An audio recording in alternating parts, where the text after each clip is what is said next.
বন্ধুরা, কিছু গল্প শুধু ঘটনার বিবরণ নয়, বরং তা একটি যুদ্ধের প্রতীক হয়ে ওঠে, যেখানে একজন দাম্ভিক নেতা একজন মহিলা অফিসারের দিকে আঙুল তুলে বলেছিল, আমি তোমার বদলি করিয়ে দেব। কিন্তু সে জানত না যে সে এমন একটি আগুনের স্ফুলিঙ্গে হাওয়া দিয়েছে যা পুরো সিস্টেমকে পুড়িয়ে ছাই করে দেবে। এটি হল আইপিএস দিব্যা সিং এবং এমন একজন দুর্নীতিগ্রস্ত নেতার গল্প যে তার অহংকারে ন্যায়বিচারকে চ্যালেঞ্জ করেছিল। বন্ধুরা, এমন একটি শহর যেখানে আইন ও ব্যবস্থা শুধু কাগজে সীমাবদ্ধ ছিল। শহরের নিয়ন্ত্রণ ছিল এমন এক ব্যক্তির হাতে যে নিজেকে আইনের ঊর্ধ্বে মনে করত, বিধায়ক বিজয় সিং রানা। বিজয় সিংয়ের প্রভাব এতটাই গভীর ছিল যে পুলিশ থেকে প্রশাসন পর্যন্ত সবাই তার ইশারায় নাচত। কিন্তু শহরের শান্তি শীঘ্রই ভঙ্গ হতে চলেছিল, কারণ এখানে একজন নতুন আইপিএস অফিসারের নিয়োগ হয়েছিল, আইপিএস দিব্যা সিং। দিব্যা ছিলেন একজন তরুণী, সাহসী এবং সৎ অফিসার। তিনি তার প্রশিক্ষণের সময় শিখেছিলেন যে ইউনিফর্ম শুধু একটি পরিচয় নয়, বরং একটি দায়িত্ব। তার বিশ্বাস ছিল যে একজন পুলিশ অফিসারের প্রথম কর্তব্য হল জনগণের সেবা এবং ন্যায় বিচার প্রতিষ্ঠা করা, কোনো শক্তিশালী ব্যক্তির সামনে মাথা নত করা নয়। একদিন দিব্যা শহরের একটি ব্যস্ত চৌরাস্তায় ট্রাফিক জ্যাম সমাধান করতে ব্যস্ত ছিলেন। চারদিকে গাড়ির সারি লেগেছিল এবং লোকজন বিপাকে পড়েছিল। তখন তার নজর পড়ল একটি কালো রঙের এসইউভির ওপর, যেটি ভিআইপি লেনে ভুলভাবে দাঁড়িয়েছিল। গাড়ির কাঁচ কালো ছিল এবং কোনো কনস্টেবল সেই গাড়ির কাছে যাওয়ার সাহস করছিল না। দিব্যা দেখলেন যে গাড়িটির কারণে পুরো ট্রাফিক বাধাগ্রস্ত হচ্ছে। কোনো দ্বিধা না করে দিব্যা গাড়ির কাছে গেলেন।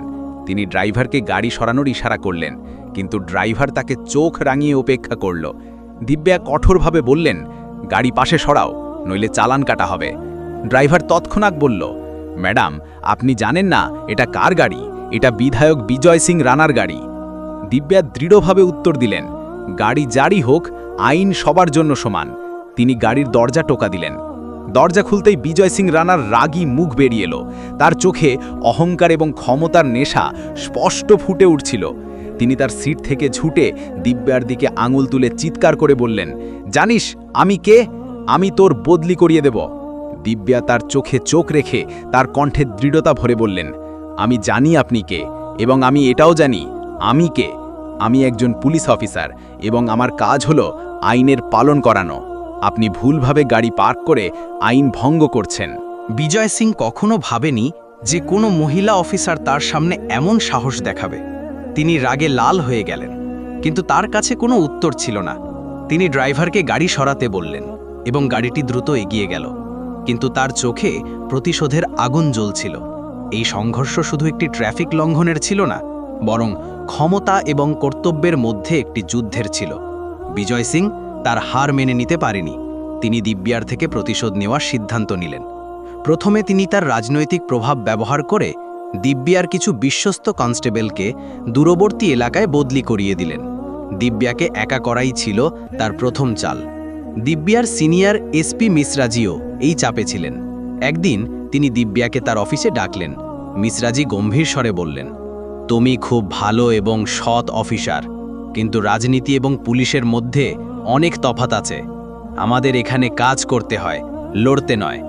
বিজয় সিং খুব শক্তিশালী। দিব্যা সম্মানের সাথে বললেন, স্যার, আমার কাজ হলো আইন বজায় রাখা, কোনো নেতার কথায় হ্যাঁ হ্যাঁ করা নয়। মিশ্রাজি তাকে বোঝানোর চেষ্টা করলেন, বিজয় সিংয়ের শক্তি আমরা সবাই জানি। তুমি যদি তার সাথে পড়ো তাহলে এটা তোমার কেরিয়ারের জন্য ভালো হবে না। দিব্যা শান্ত কিন্তু দৃঢ়ভাবে বললেন, স্যার, যদি আমাদের মতো মানুষও এভাবে মাথা নত করে তাহলে জনগণের আইনের ওপর ভরসা উঠে যাবে। আমি আমার ইউনিফর্মের সাথে কোনো আপোস করতে পারি না। এই সময় শহরে একটি বড় কেলেঙ্কারি সামনে এলো। বিজয় সিংয়ের কনস্ট্রাকশন কোম্পানি দ্বারা নির্মিত একটি সেতু, যার উদ্বোধনের এখনও 1 বছরও হয়নি, তাতে ফাটল দেখা দিয়েছিল। এই সেতুটি লাখো মানুষের জীবনকে বিপদে ফেলছিল। একজন সৎ সাংবাদিক রমেশ এই বিষয়ের তদন্ত করার চেষ্টা করছিল। সে গোপনে এই কেলেঙ্কারির রিপোর্টিং শুরু করেছিল। রমেশের হাতে এই কেলেঙ্কারির সাথে জড়িত কিছু গুরুত্বপূর্ণ নথি এসেছিল। এই নথিগুলিতে বিজয় সিংয়ের কোম্পানি এবং কিছু সরকারি কর্মকর্তার মধ্যে মিলিমিশির প্রমাণ ছিল।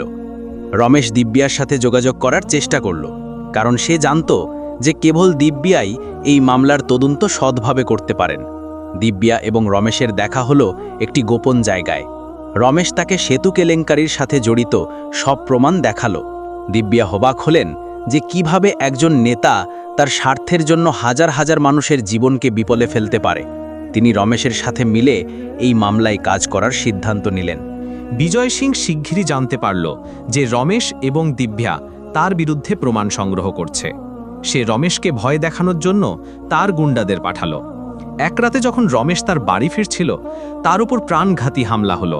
তাকে গুরুতর আঘাত লাগলো, কিন্তু সে কোনো মতে বেঁচে গেল।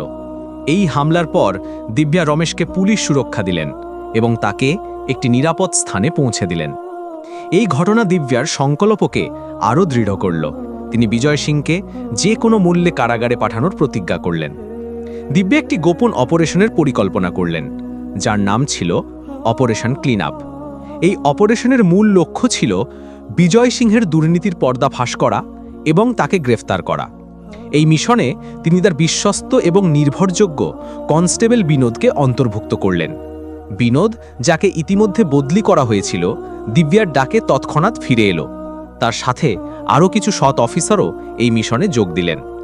এই অপারেশনের সময় দিব্যার দলকে অনেক বাধার সম্মুখীন হতে হলো। বিজয় সিংহের গুন্ডারা তাদের প্রতি পদক্ষেপে বাধা দেওয়ার চেষ্টা করত। দিব্যা তার বুদ্ধিমত্তা এবং সাহসের সাথে প্রতিটি বাধা অতিক্রম করলেন। এক রাতে দিব্যার দল বিজয় সিংহের গুদামে অভিযান চালায়, যেখানে কেলেঙ্কারির সাথে জড়িত আরও গুরুত্বপূর্ণ নথি এবং প্রমাণ লুকানো ছিল। অভিযানের সময় দিব্যা এবং তার দলকে বিজয় সিংহের গুন্ডাদের মুখোমুখি হতে হলো।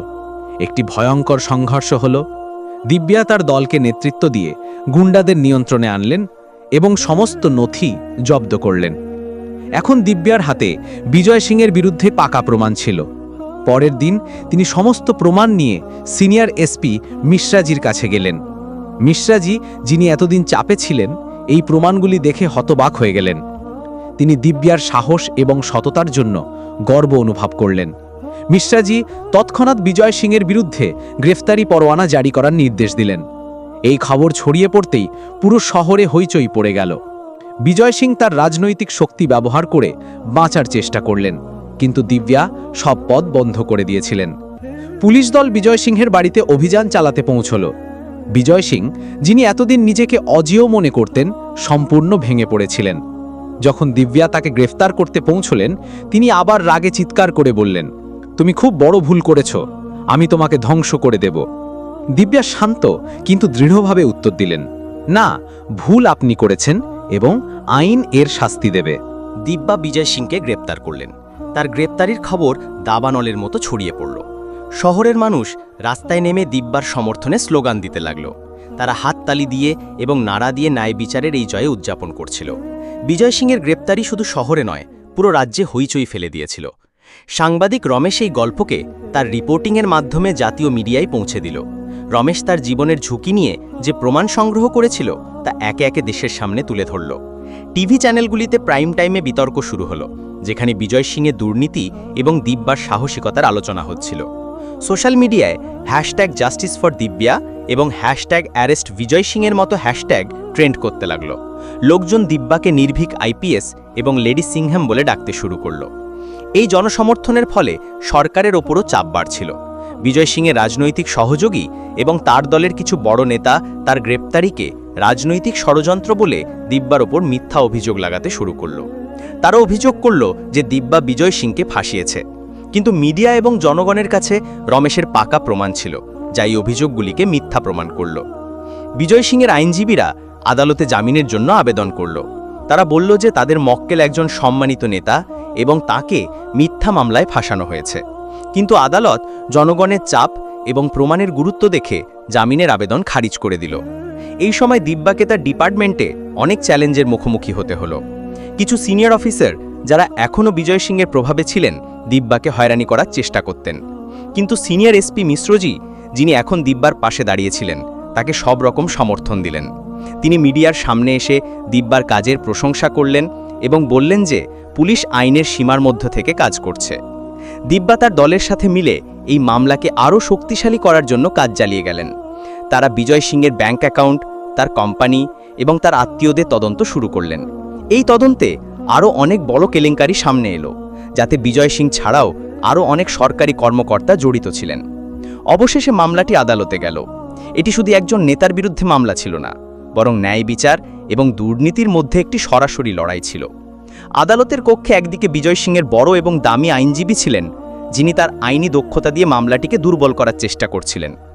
অন্যদিকে ছিলেন সরকারি আইনজীবী, যাকে দিব্যার দল সমস্ত প্রমাণ সরবরাহ করেছিল। দিব্যাকে সাক্ষী হিসাবে ডাকা হলো। বিজয় সিংয়ের আইনজীবী দিব্যাকে বদনাম করার চেষ্টা করলেন। তিনি বললেন, আইপিএস দিব্যা সিং তার ব্যক্তিগত প্রতিশোধের কারণে একজন সম্মানিত নেতাকে ফাঁসিয়েছে। দিব্যা শান্ত এবং আত্মবিশ্বাসের সাথে উত্তর দিলেন, আমার জন্য এটি কোনো ব্যক্তিগত প্রতিশোধ নয়, এটি আমার কর্তব্যের বিষয়। আমার ইউনিফর্ম আমাকে শিখিয়েছে যে আইন সবার জন্য সমান, সে সাধারণ নাগরিক হোক বা বিধায়ক। দিব্যা আদালতের সামনে সমস্ত প্রমাণ পেশ করলেন।